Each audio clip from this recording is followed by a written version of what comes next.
and welcome back to my channel. My name is Tally if you're new here, and today I will be giving my review of Open Water by Caleb Azumah Nelson. Now, if you watched my January reading wrap-up video, you know that this was my favorite book I read in January, and it was actually the only book I even liked that I read in January for that matter. So I'm so excited to get into it, and if I do give spoilers, I will absolutely let you know before I start talking about them.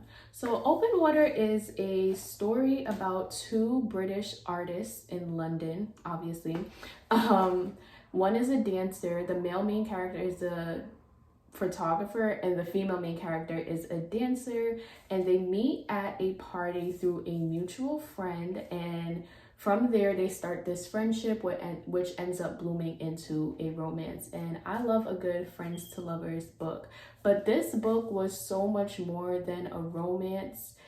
It was so poetic in more ways than one that I feel like my words won't even do it justice at all. I thought this was going to be just a love story, and it is definitely a love story, but it talks about so much more than love. It talks about not being seen and being seen in the wrong ways, and what it really feels like to be a Black person and live in that fear of being a Black person, and the anxieties that our people face, and just the anxieties and the hardships all around, and the fear. And it was just so beautifully put, but so heartbreaking at the same time. So I really feel like this is a book for all Black people to read, but especially Black men. And I say especially Black men because I feel like the main character is the male in this book. And we more so follow his story than we follow the female main character's story. And I feel like he spoke a lot about what it's like to be vulnerable and to not be vulnerable, to be afraid to be vulnerable, to not want to show your emotions, to not want to express yourself. And we see him open up more through the female character and how she sees him in all that he is, and how he sees her in all that she is. And I just think it was such a beautiful story. Another thing that was just so excellent about this book was the way the author pulled from so many different forms of Black art. He talked about Black movies, he talked about Black music, he talked about Black books, and I loved it so much. I love when an author like drops in things like that so that I can go and do my own research and figure out what the reference really means in relation to the story. But I just loved that. Even on the front of the book it says tender poetry, a love song to Black art and thought. And yeah, it absolutely was. One book that I absolutely want to read that he mentioned was I think it was NW by Zadie Smith. I've never read that author before, but this was the main character's favorite book in this book, so I absolutely have to read it. And speaking of that, there were so many things that I underlined in this book, guys, that I couldn't even like give you all of my favorite quotes. Like, there's just too much. But I do want to read some of the repeating quotes that we had in this book, because there were a lot of quotes that just repeated, and some of them I had a real good understanding of, and some I'm still kind of trying to interpret, so maybe you guys can help me. So I wrote it in my handy dandy reading journal. Like I said, this is my very first reading journal, and don't read anything here if you haven't read the book, because there's spoilers. But basically there's a place to put the title, author, genre, first thoughts, final impressions, ratings, and then notes and thoughts and questions. And there's 1, 2, 3 pages for that, which I absolutely love, because as you can see, I have a lot to say. If you want to buy this reading journal, you can click on the link in the description box for my Amazon storefront, and it'll be there. But so one of the quotes that repeated a lot was, to be you is to apologize, and often that apology comes in the form of suppression, and that suppression is indiscriminate. That is one of the quotes that I honestly don't fully understand what it means. I kind of have an understanding. I guess what he's trying to say is that to be him, and I think it's a a note to all Black people is to constantly have to apologize just for who you are, to constantly have to feel like you are wrong just for being in your skin. That's my interpretation. Let me know what you guys think, because I'm still trying to like figure that one out, and it did repeat a lot of times throughout the book. Another one that repeated a lot of times was, it's easier to hide in your own darkness than to emerge naked and vulnerable, blinking in your own light.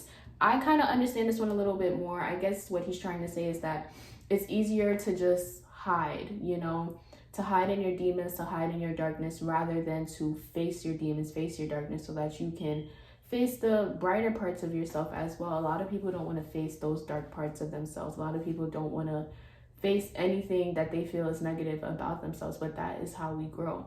Let me know your interpretation as well. Another one was, it is one thing to be looked at and another to be seen. And obviously, you know, that makes a lot of sense. This author often talked about how Black people are never seen, but when they are seen, it's always being seen for the wrong reasons and being seen in the wrong ways. And this book talks a lot about police brutality as well. So I understood that quote. And one of my favorite quotes, it didn't repeat throughout the book. And like I said, I have lots of favorite quotes, but I think this one is special. And it says, perhaps that is how we should frame this question forever.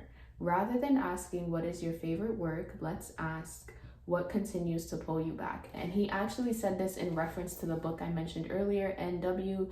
by Zadie Smith. And what it means is that rather than asking somebody like, what's your favorite song, what's your favorite movie, what's your favorite book, ask them like what pulls them back. Because it could be hard, like when people ask you what's your favorite song or favorite anything, it's like you know, you don't really know.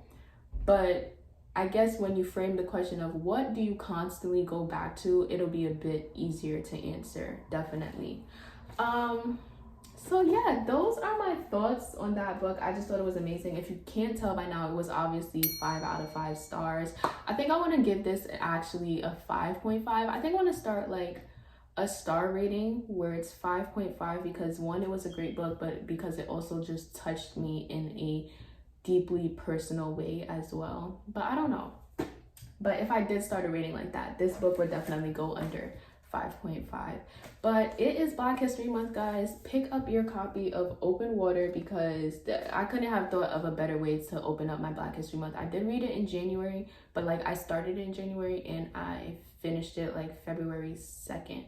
But I'm still gonna count it as like a January book, because I read the majority of it in January. And it's only 166 pages, so you don't have, even if you're not really a reader, this is something for you. And you see how I barely talked about the romance? Let's talk a little bit about the romance before I go, because it just caught me off guard, like how, like, yeah, it was a romance, but it just talked about so many other deeply personal things as well.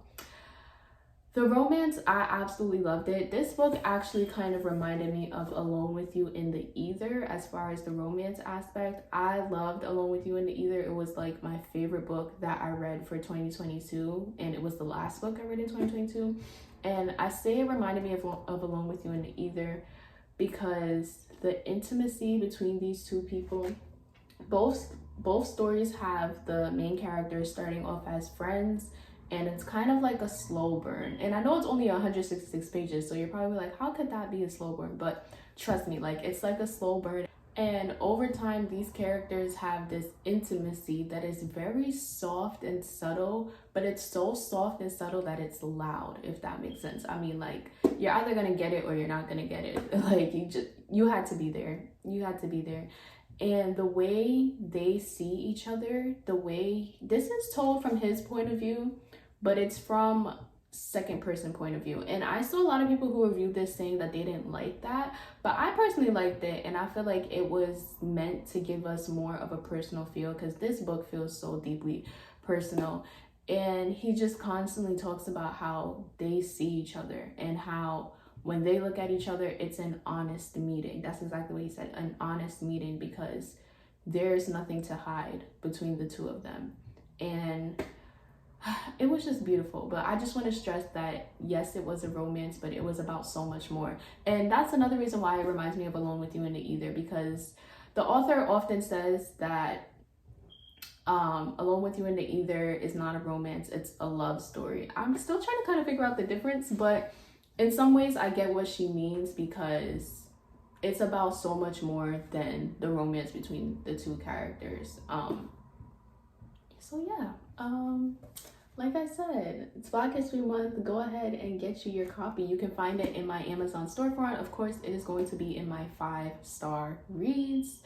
And thank you guys for watching, and I'll see you in my next video. Don't forget to like, share, subscribe.